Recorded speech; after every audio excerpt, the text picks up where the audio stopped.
Hello दोस्तों। Art and culture का तो कल्याण हो गया। अब हम करते हैं इकोनॉमिक्स।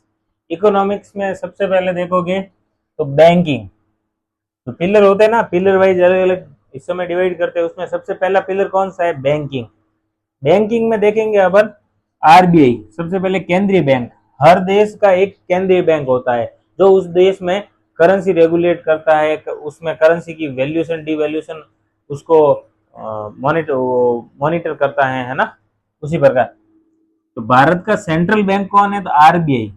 भारत का सेंट्रल बैंक कौन है? RBI, reserve bank of India. और ये बना किससे है? तो आरबीआई एक्ट 1934 से बना है। ठीक है। और इसकी जो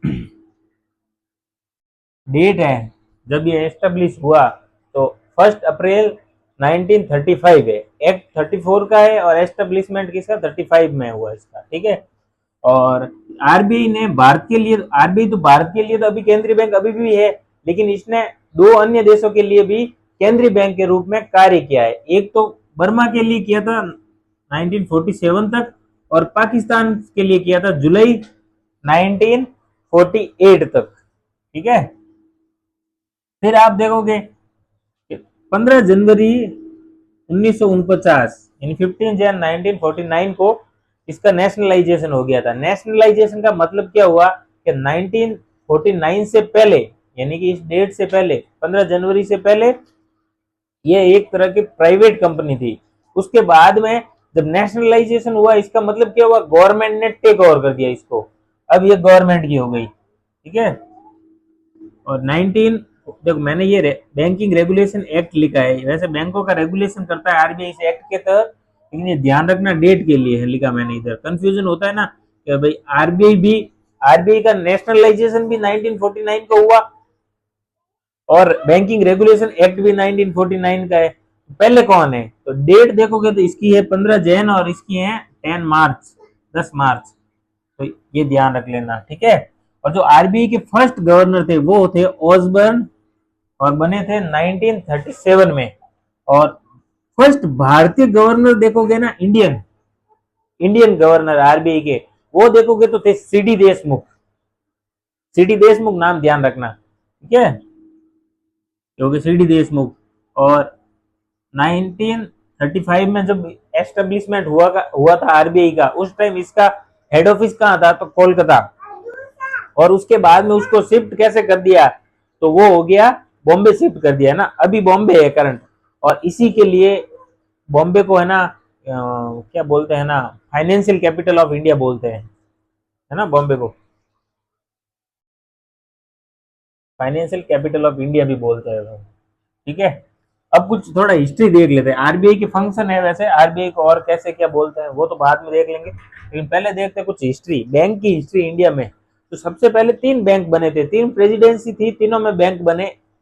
1806, 1840 और 43 तीन बने थे। सबसे पहले कोलकाता, फिर बॉम्बे, फिर मद्रास, ये तीन थे। फिर 1921 में इन तीनों को मर्ज करके एक इंपीरियल बैंक बना दिया, और 1955 में वही इंपीरियल बैंक एसबीआई बना। तो एक तरह से ये एसबीआई की हिस्ट्री है, लेकिन बैंक की भी हिस्ट्री यही है इंडिया में, है ना। शुरुआती बैंक यहाँ से थे। ठीक है। ये हो गई हिस्ट्री थोड़ी सी। अब देखते हैं अपन कि भाई आरबीआई के काम क्या है, आरबीआई को और किस मतलब वो बोलते हैं ना आरबीआई क्या क्या करता है ना। सबसे पहले बैंकर्स ऑफ बैंक, यानी कि बैंक हमारे लिए क्या करता है कि जैसे सेविंग वगैरह डिपॉजिट जमा करना, हमें लोन देना, एफडी करना, ये सब करता है। उसी प्रकार बैंकों के ये सारे काम कौन करेगा? आरबीआई। बैंकों के लिए आरबीआई और जनरल पब्लिक के लिए बैंक्स। ठीक है। तो बैंकों का बैंक बैंकर्स बैंक। ठीक है। फिर हो गया गवर्नमेंट बैंक।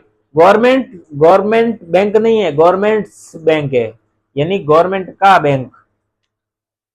ये ध्यान रखना, गवर्नमेंट का बैंक है, यानी गवर्नमेंट के जो जो भी अकाउंट होते हैं ना, पेमेंट करना, जो गवर्नमेंट सिक्योरिटीज इशू करना, उनके रेगुलेशन करना, ये सब आरबीआई देखता है। तो गवर्नमेंट का बैंक कौन हो गया? आरबीआई।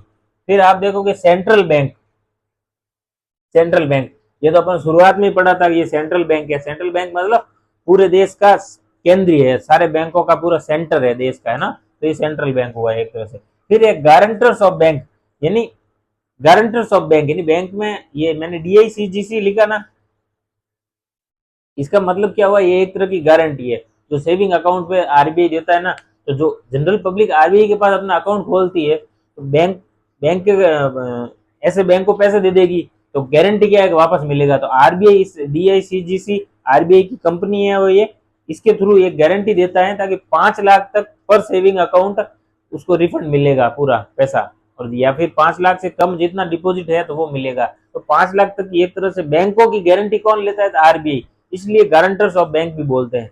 अगर बैंक कहीं और से भी लोन लेना चाहे तो आरबीआई गारंटी दे सकता है ना, उसकी परफॉर्मेंस के हिसाब से। और आरबीआई खुद तो वैसे ही देता ही है इनको। फिर देखो regulators of currency notes and coins, देखो मैंने ध्यान रखना ये रेगुलेटर और इशूअर दोनों अलग अलग बात है। यानी निर्गमन है ना, करेंसी नोट और कॉइन्स का निर्गमन करना अलग हो गया और रेगुलेशन अलग हो गया। ठीक है, तो ये रेगुलेशन करेंसी नोट और कॉइन दोनों का रेगुलेशन तो यही करता है आरबीआई, लेकिन इशू देखोगे ना, ये सिर्फ करेंसी नोट, 1 रुपए के अलावा के जो भी करेंसी नोट है उनको देखता है ये। ठीक है, तो 1 रुपए का कौन देखता है, तो 1 रुपए का देखता है गवर्नमेंट ऑफ इंडिया, इशू करता है ना। रेगुलेशन तो आरबीआई ही देखता है, यदि लिखा ना रेगुलेशन तो करेंसी नोट और कॉइन सारे सभी चीजों का रेगुलेशन आरबीआई करेगा। इशूअर कौन है, इशूअर में 2 कैटेगरी हो गई, एक तो करेंसी नोट जो 1 रुपए के अलावा है वो सारे, उनका इशूअर कौन है, आरबीआई। और 1 रुपए का जो करेंसी नोट है प्लस जो सारे अदर कॉइन्स है उनका इशूअर कौन है, तो गवर्नमेंट ऑफ इंडिया। ठीक है, ये जैसे कॉइन्स जितने भी हो गए, कॉइन्स चाहे किसी भी डिनोमिनेशन को हो, 1 रुपए का, 5 रुपए का, 10 का, 20 का, 100, जितना भी हो, ठीक है, वो प्लस 1 रुपए का नोट, ये गवर्नमेंट ऑफ इंडिया द्वारा इशू किया जाता है, ये ध्यान रखना। और फिर आप देखोगे तो फॉरेक्स रिजर्व का भी गार्जियन होता है, यानी इंडियन गवर्नमेंट के पास जो भी फॉरेक्स रिजर्व होता है उसका गार्जियन संरक्षक कौन होता है, तो ये आरबीआई होता है। ठीक है, और आरबीआई के पास एक और ध्यान रखना इसमें, जैसे ये नोट इशू करता है ना, पहले तो क्या होता था, जितने नोट इशू करेगा उतना बैकिंग में आपको सिक्योरिटीज रखना पड़ता है, रिजर्व रखना पड़ता है। ठीक है, लेकिन फिर क्या हुआ, एक लिमिट कर दी बाद में। लिमिट कितनी कर दी, 200 करोड़ की, 200 करोड़ की लिमिट कर दी, 200 करोड़ तक का आपको रिजर्व रखना पड़ेगा। उसके बियॉन्ड आप करेंसी 200 करोड़ का अगर आपके पास रिजर्व है तो फिर करेंसी नोट कितने भी छापो, कोई लिमिट नहीं है ना। तो 200 करोड़ का रिजर्व है करेंसी नोट के लिए, 200 करोड़। ठीक है, 200 करोड़ तो है, लेकिन इसमें भी है ये 115, 115 करोड़ का तो गोल्ड ही रखना है, बाकी वे नोट रख सकती है। ठीक है, ये है, ये आरबीआई के बारे में मुख्य मुख्य बातें हो गई, यूं तो डिटेल में खूब सारा है।